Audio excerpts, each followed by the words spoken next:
No, it's okay if you connect or pray in the evening. But when you think about it, when you pray or connect with people, what happens? You actually, with spirit, you bring in incredible energy, right? Fantastic energy. So what do? You put it in your pillow instead and you go to sleep. So what I'm saying is, no offense, do it in the morning. Okay? So I want you to all go and get a candle. They're not into designer candles. They can go into 99-cent candles, okay? Just make sure it's safe, please, okay? So I want you to go do something, and if you're not English or brought up in England, you'll be fine. You won't get a guilt trip, as they love doing. So that is, when you light the candle, I want you to do something very difficult. Ask for anything and everything. No restrictions. And I know you do. You're still holding back. No restrictions. See, I remember. No restrictions, okay? Anything. Finance, money, love, whatever you want, okay? But if you don't ask, these are the caveats now. Caveat 1, very, very important. If you don't ask, you don't get. You all right? So, my mother, when she passed on, she knows I love Lamborghinis, but did she get me one? I didn't ask it. I didn't get a red Lamborghini, okay? So anyway, if you don't ask, you don't get. Caveat 2, be careful what you ask for. And this is a nice one, because I did one of my first fairs in Carlsbad, and a woman comes up to me and said, my husband and I desperately want children. We've been wanting for 7 years, and I want it. Okay, you're going to have a child in November. You'll be pregnant. Okay, fine. And she's going crazy nuts over her aunts and her mother, and all these women are going. I said, come back here and sit down. I haven't finished with you. So come down and sit down. I haven't finished with you. I said, you know when you have the baby, about 2 months later, you're going to be pregnant again. She said, oh my God. So what is it? Be careful what you ask for. Now she's got 2 babies and she's going to be pulling her hair out. Be careful. They've got a sense of humor on the other side, as I said, and you are the butt of their jokes on the other side. Okay? So I'm not kidding. Okay, caveat 2. So first one was what? If you don't? Yeah. Second one is, careful what you ask for. And do it with a smile because they love it. Okay, last one. In their time, not your time. And that's crucial. We always think, they always think that we know best. We're so arrogant sometimes. Not meaning to some of you, but there is an arrogance. You need to make a decision by the end of August. Did you know that? Right? Isn't that true? And I know you help a lot of people. Isn't that true? Yes. And you're there for them, and they aren't there for you. 98%. And it's time that you started.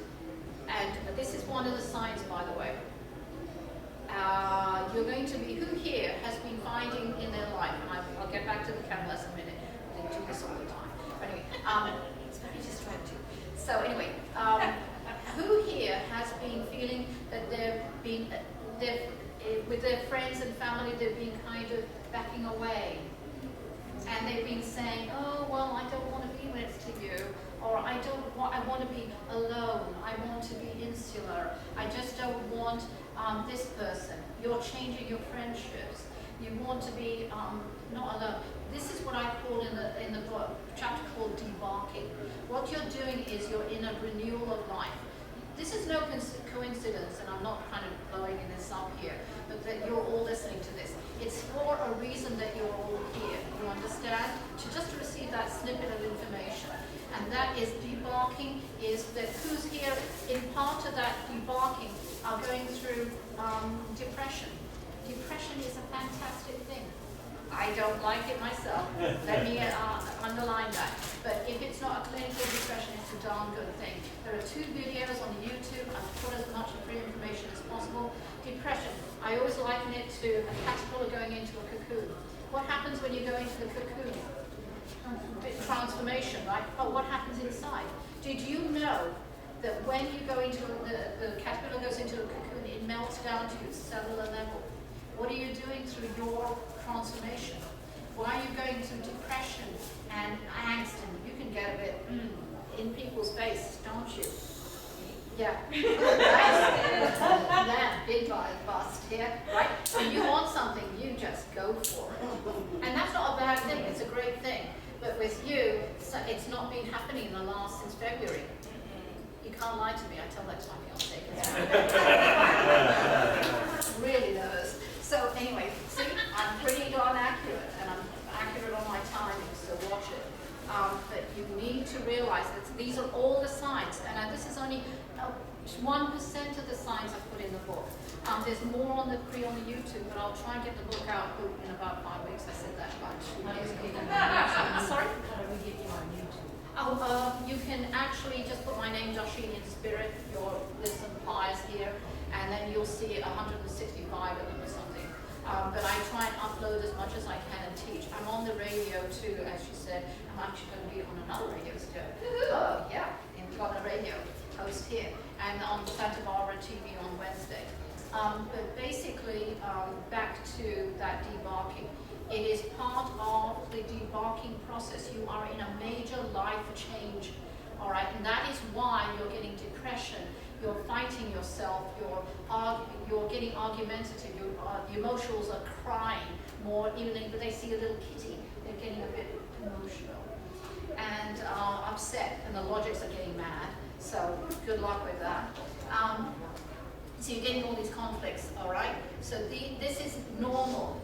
Okay, a lot of people are going to the doctor saying they got vertigo. Suicide is a big thing.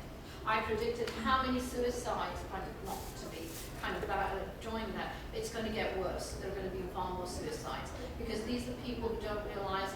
One guy called me and I said, "Oh, you tried to kill yourself 2 weeks ago. You have the gun and the gun wouldn't go off." He said, "How in heaven's name did you know?" This is somebody I've never met. It's on the phone. He's in New York. And he said, "How did you know?" I said, "Well, you think you're alone? You think this is energy. I can go anywhere I want," which is kind of scary. I hope no FBI is in here or Homeland Security. I can't go. So basically, that is how energy can be read. All right? It is that powerful. Yes. Oh, time? 5 minutes? Okay, quickly. So basically, I'm sorry I only get half an hour, so I'm trying to give you as much. All right, back to the candle lesson. So, be careful what you ask for. In their time, not your time, because everything. Now, say if you go and have a tantrum, which is pretty stupid with spirits, but anyway, you're going to have a tantrum, I want money now or else, and you're going to threaten them to? Okay, fine. Okay, so you've got a threat out there, and then they say, time is like, your life's like a domino. It's, all set up in one hit, and they all connect. So they're going to say, "Oh, you wanted money now. Okay, let's have a bit of fun here. Okay, so I'm going to get the money that's owed to you 9 years down the line, and they're going to drop it in your lap. And guess what? You're going to screw your life up." And I always use the parody of the lottery winners. How many here know that within a year, millions, but they've gone and messed it up. They're homeless, they're bankrupt. They've spent all the money because they haven't learned the lessons they were meant to learn how to handle it and what to do with it. So it's hard. I am not saying it's not hard. You're going to go through depression sometimes. The people I see, because when I read, I go into you. I'm in you. I see every single emotion. And it's hard, all right? Because it really tears me up because to see that, what people go through. But you know what? We're here to guide you and say that you're not alone. You're never alone. So talk to them. On the candle lesson, second rule. If you I'd like you to do it, and you don't need to do it, but I'd like you to say thank you. Excuse me. Thank you, all right? If you're asking something, please say thank you. Last rule to know is that the light, the flame, actually is going to convert to energy on the other side. Whether you know it or not, you'll see. The first one I ever did, I had 38 people on a mediumship demo, and they were talking. I was telling them, and my mother had passed away a few months before. I bought a candle at the shop, and it was only about this small, red candle. She loved it. She hates it when I do this, but I'll say it. When I went back to settle the estate in England, she had 22 red pairs of shoes, red coat, red car, red. She loves red. Do you think? Anyway, so she, everybody has a different color, by the way, because it's associated with your top guide, your main guide. And if you want, just email me. I don't need you to be present. Just say, "I heard your lecture. I want to know my color." Okay? And hopefully I can give you a guide as well. Anyway, so 38 heads suddenly moved right, and I'm thinking, being very insecure, seeing it's my first time there, what are they listening to? And I look around, and then I've got it on camera. The flame was this high. Oh wow! Oh my God! And that's an indication they're in the room. If it does a belly dance, they're in the room. If it goes high, every time my mother's candle, at the moment it's really small. I think I've done something. They can nag on the other side too. And my mother can get there. So there's guilt trips. I guess I've done something wrong. But if it's on or it goes up, boy, you better go find out what you've done. But basically, if it's doing a belly dance, they're in the room. They're there. They are more alive on the other side than they are here. You have to understand that. You have to connect with that because they can do so much for you. I have seen miracles